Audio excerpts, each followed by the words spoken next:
ప్రధాని మోదీ మన్ కీ బాత్ ప్రసంగంలో స్వచ్ఛ భారత్ అంశాన్ని ప్రస్తావిస్తూ ఆదర్శ గ్రామమైన తెలుగు రాష్ట్రాల్లోని తెలంగాణ రాష్ట్రంలోనున్న గంగదేవిపల్లిని ప్రశంసించడం జరిగింది. వరంగల్ గ్రామీణ జిల్లా గీసుకొండ మండలంలోని గంగదేవిపల్లి ఇప్పటికే ఎన్నో విషయాల్లో ఘనత సాధించిన సంగతి మనకు తెలిసింది. 100% మరుగుదొడ్ల నిర్మాణంలో ఈ గ్రామం దేశానికి ఆదర్శంగా నిలుస్తుంది. మరుగుదొడ్ల నిర్మాణంలో ఈ గ్రామం వినూత్న విధానాన్ని అవలంబిస్తుంది. 2 గుంతల విధానంలో నిర్మించిన ఈ మరుగుదొడ్లను ఇటీవల కేంద్ర తాగునీటి పారిశుద్ధ శాఖ DWS కార్యదర్శి పరమేశ్వరన్ అయ్యర్ బృందం స్వయంగా పరిశీలించింది.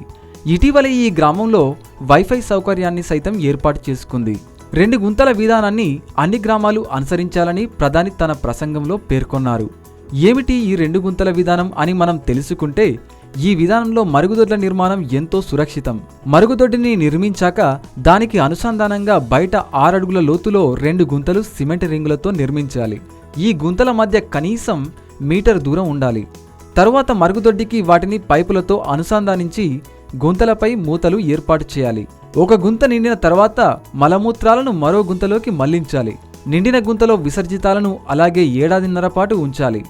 ఆ తరువాత అది నత్రజని, పొటాషులతో కూడిన సేంద్రియ ఎరువులా మారిపోతుంది. కొద్దిపాటి దుర్వాసన కూడా రాదు. దాన్ని రైతులు పంటలకు వాడుకోవచ్చు. గంగదేవిపల్లిలో ఈ విధానంలో 305 మరుగుదొడ్లను నిర్మించడం జరిగింది. ఈ విధానం దేశంలోనే అన్ని గ్రామాలలో ఉండాలని మోదీ కోరుకోవడం జరిగింది.